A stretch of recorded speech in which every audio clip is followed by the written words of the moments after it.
The number one spot. One of the hardest achievements in any game. A task that requires you to be the best of the best.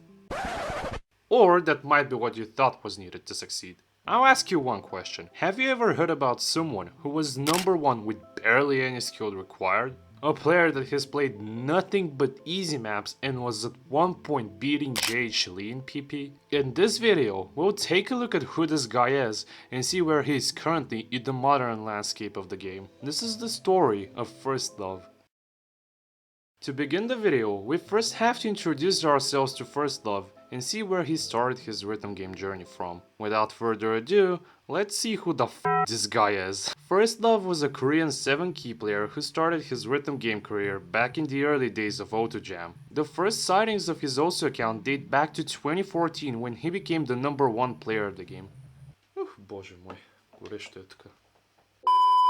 He retained the number one spot by playing various types of difficult maps and converts in order to gain PP. And back in the day, the PP on converts wasn't as regulated as it is currently, as it's evident with this story. Until 2015, he would remain at that same spot, always being at least 100 PP above JH Lee, until one fateful day, his account got hacked. Shortly after his account was compromised, it would be banned by GMTs, putting an end to his reign as a top player. No one has seen him ever since his restriction, and almost no archives exist from that time.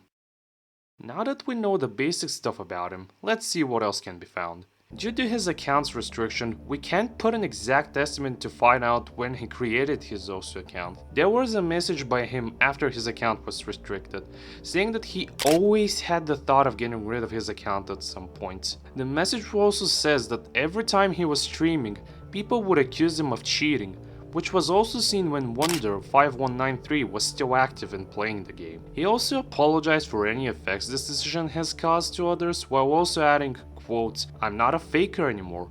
I'm no longer First Love. I'm not a higher ranked player anymore. I was reborn. I am free," unquote. After this message, it has been said that he departed from the game. For good this time. As far as presence goes, nobody knows what happened to First Love after this. There exists barely any archived plays on YouTube, except for a few posted by other players. He has no YouTube channel for us to look back at. No archives exist on any other non-English social media, as Bilibili and Nico search results came up empty.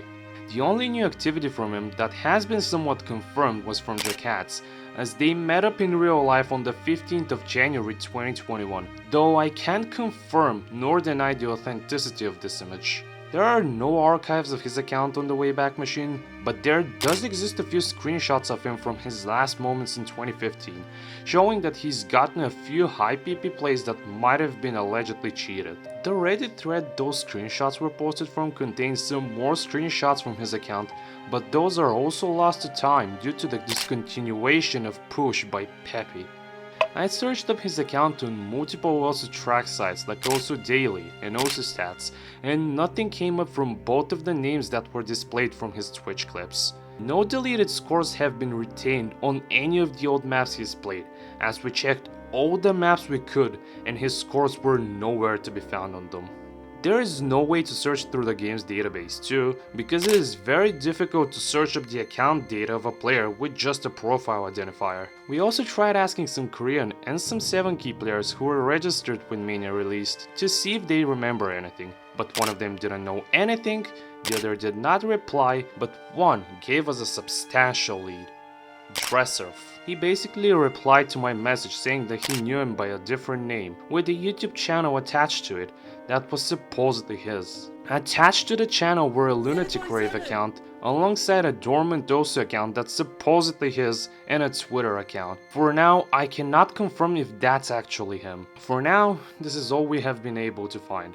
Almost though his internet presence is gone, except for one remnant on Twitch, showing him playing various 4-key and 7-key maps. And this is what sucks when trying to reach for Asian players who have quit the game. The Japanese and Korean players have no affinity towards archiving any of their online presence, leading to many of them to be forgotten completely and their achievements lost to time, never to be found again.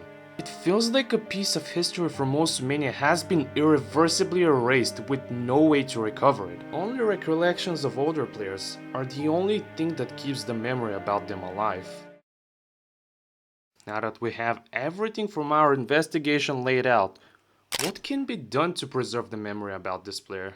Unfortunately, without preserving anything on old players, people just forget about them, and a piece of the game's history becomes lost to time. The only thing we can do is share the memory on the internet and either make photos or videos on those players, just like this video you're watching.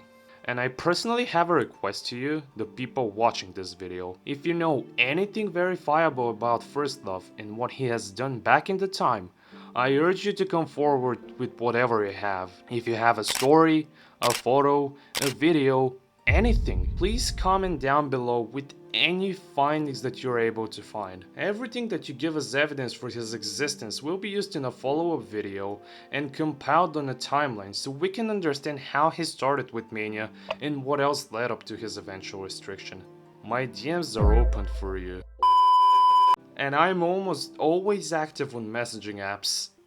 And that unfortunately concludes my investigation on First Love. This was a very interesting case to research for that unfortunately led to a dead end in the end of the investigation. I really hope we can find out more about who he was as a player, but until then, we just have to wait and see. I want to give a huge thanks to all of these amazing people on screen and a huge thanks to Conservation and Dressurf for the provided info for the video. You were of huge help to help materialize the video. I hope to see you all next time.